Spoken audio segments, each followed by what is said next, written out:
بنگلہ دیش میں شیخ حسینہ کی حکومت میں ہندوستان کے ساتھ تجارتی معاہدوں پر جو دستخط کیے گئے تھے، محمد یونس کی حکومت ان تمام معاہدوں پر نظر ثانی کرے گی۔ اس میں اڈانی گروپ کا بجلی معاہدہ بھی شامل ہے، جو بنگلہ دیش میں اس کی غیر معمولی اونچی قیمت کے سبب متنازع بنا ہوا ہے۔ حالیہ رپورٹ کے مطابق بنگلہ دیش کی محمد یونس کی حکومت ہندوستانی کمپنیوں سے، جس میں اڈانی گروپ بھی شامل ہیں، ان معاہدوں کا جائزہ لینے کا فیصلہ کیا ہے، جس کے تحت وہ بنگلہ دیش میں کاروبار کر رہے ہیں۔ جمعرات کے دن حکومت کی طرف سے یہ خبر دی گئی کہ محمد یونس کی سربراہی والی عبوری حکومت ان معاہدوں کا دوبارہ جائزہ لے گی۔ دراصل شیخ حسینہ کے دور میں بنگلہ دیش نے ہندوستان کے ساتھ کئی تجارتی معاہدے کیے تھے۔ شیخ حسینہ کو بنگلہ دیش میں اپنی پکڑ مضبوط بنانے کے لیے ہندوستان کی حمایت حاصل تھی۔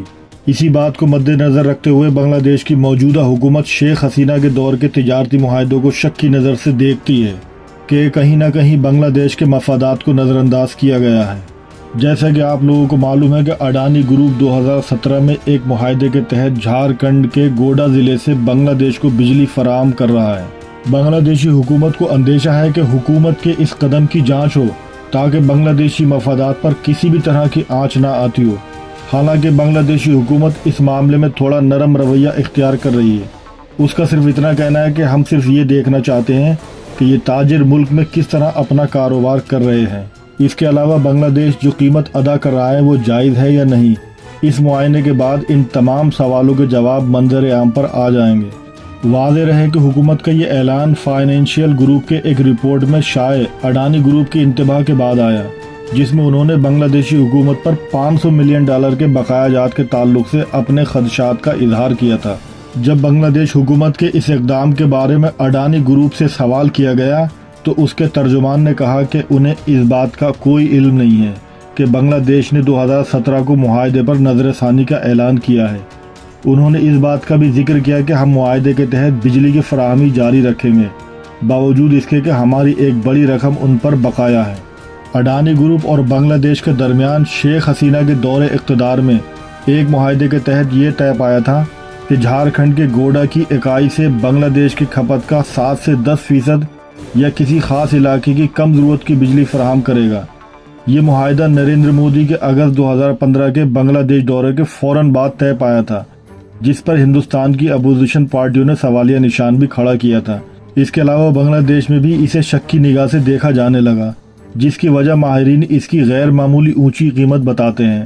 بنگلہ دیش کی UNBT کی خبر کے مطابق پچھلے سال بنگلہ دیش کی بجلی فراہم بورڈ نے اڈانی گروپ کو خط روانہ کر کے اس معاہدے پر دوبارہ جائزہ لینے کے لیے ارادہ ظاہر کیا تھا، جس میں بڑی قیمت ہی اعتراض کا مرکز تھا۔ 12 اگست کو ہندوستانی حکومت نے ان خطوط میں تبدیلی کر دی، جس کے مطابق گوڈا میں تیار کی جانے والی تمام بجلی بنگلہ دیش کو ہی امپورٹ کیے جانے کی شرط تھی۔ اس تبدیلی کے تحت اب اڈانی گروپ یہ بجلی ہندوستان میں مخصوص حالات میں فراہم کر سکتا ہے۔ حالانکہ حکومت کے اس قدم کو اڈانی گروپ کو بنگلہ دیش میں سیاسی حالات کے پیش نظر ہونے والے نقصان کی تلافی کی کوشش کے طور پر خیال کیا جا رہا ہے، کیونکہ حکومت ہند نے شرائط میں یہ تبدیلی شیخ حسینہ کے بحیثیت وزیر اعظم کے استعفیٰ و فرار کے ایک ہفتے بعد ہی کی تھی۔